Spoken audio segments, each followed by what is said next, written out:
If you love hidden gems, you are going to love Spooky Canyon. This 9/10 of a mile long hike is located off of Highway 93 near the border of Nevada and Arizona. It's also located just a couple of miles from the Hoover Dam, so you could hit both spots in one day. We actually shot this video immediately after finishing the Liberty Bell Arch and Arizona Hot Springs hike. If you haven't seen those videos, be sure to click in the upper corner right now. The start of this hike can be a little bit on the tricky side because you need to find this gap underneath the fence.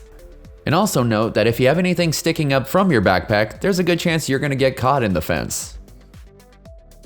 After V helped me get unstuck, we realized that we were only about 20 yards from the start of the main part of Spooky Canyon. You may be wondering where this canyon gets its name from. Our theory is that the name comes from the super ominous sound that it makes when the wind blows through these uniquely carved out canyon walls. You can hear a little bit of that right here.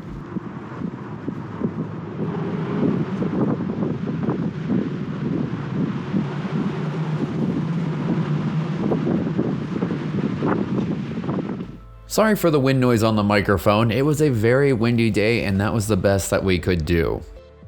But trust me when I say that that sound is super creepy in person. A short ways into the canyon, we came to a fork in the road. We still had a pretty good amount of daylight left and we were going to explore both sides, but we went to the left first. This is the more technical side out of the two, and there are a couple of small climbs that you will have to do along the way. Please be careful if you do decide to come and climb these walls. It's not like climbing on rock walls. All you have here is tiny little pebbles sticking out of a very crumbly surface.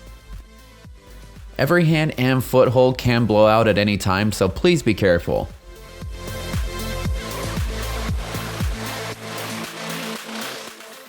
Even though this is not the main canyon, it does go in for quite a ways, and it's pretty fun to explore if you like rock scrambling.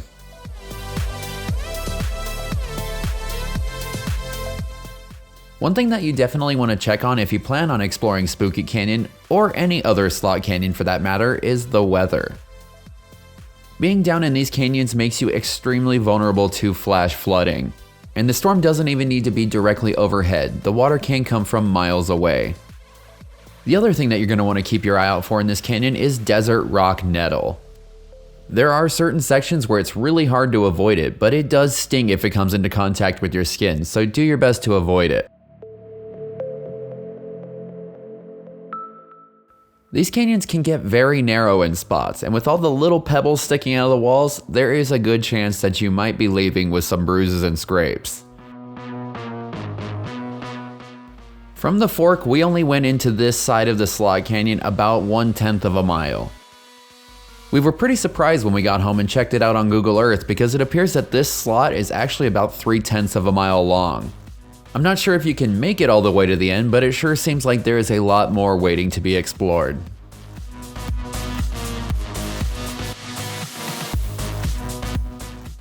At this point, the sun had disappeared over the top of the canyon wall. We still had the other side to explore, so we started heading back towards the fork. Even though, as I mentioned before, the walls are super crumbly here, it seemed like there was always a foot chip or something to grab onto when you needed it, and down climbing on the way back was a whole lot easier. Before we knew it, we had made our way back to the fork, and it was time to turn left to head up the other side of the canyon. This is what we are calling the main canyon, and it is quite a bit wider than the other side. If tight spaces are not your thing, this side of the canyon might be a little bit more your style.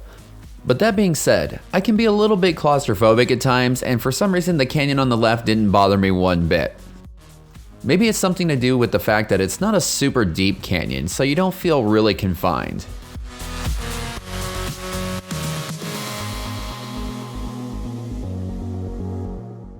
The main slot is longer than the other canyon, but as you'll see in a little bit, there are some obstructions that cut our trip short. We did, however, get to go about 3/10 of a mile into this slot, and we also got to enjoy some really cool scenery. Everything was in pretty good shape here, and we only ended up finding one bottle on the ground, which we cleaned up, so be sure to take care of the place if you decide to stop by. If we had to pick one highlight of Spooky Canyon, it would be this spot right here. This deep, dark, and narrow slot had Indiana Jones vibes written all over it. Unfortunately, the cameras had a really hard time doing this spot justice, and anyone that's ever used a GoPro knows that they are not happy in low light conditions. There was a small climb in the back of this large room, but it ended up leading to a dead end. So if you want to save your energy, you can just skip that part. As we left the dark room, we made a left to continue further into the canyon. But just a little bit further down the canyon, we came to this large wall. I'm sure that we probably could have climbed it if we really wanted to, but it looked a little bit on the sketchy side, and we had already hiked about 9 miles this day, so we decided that we would just pass on it. It actually ended up working out for the best though, because with the little tiny bit of sky that we could see above us, we noticed that some sneaky clouds had started to roll in.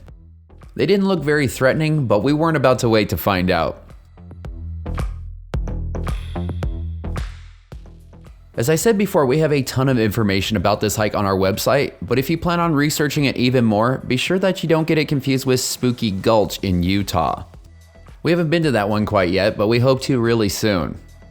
And if you're looking for even more awesome hikes in the area, we can definitely help you out there as well. 2 trails that we would recommend are the Historic Railroad Trail that will take you through some really neat train tunnels that lead all the way down to the Hoover Dam. And the other one is the Gold Strike Hot Springs, which involves scaling ropes, hot springs, and beautiful views of the Colorado River. And with that, our video about our hike through Spooky Canyon has come to an end. Be sure to subscribe because we have a ton more awesome adventures on the way. If you have any suggestions for epic hikes that we should check out, let us know in the comments below. And for all the information about this hike as well as other awesome Nevada adventures, head on over to thatadventurelife.com.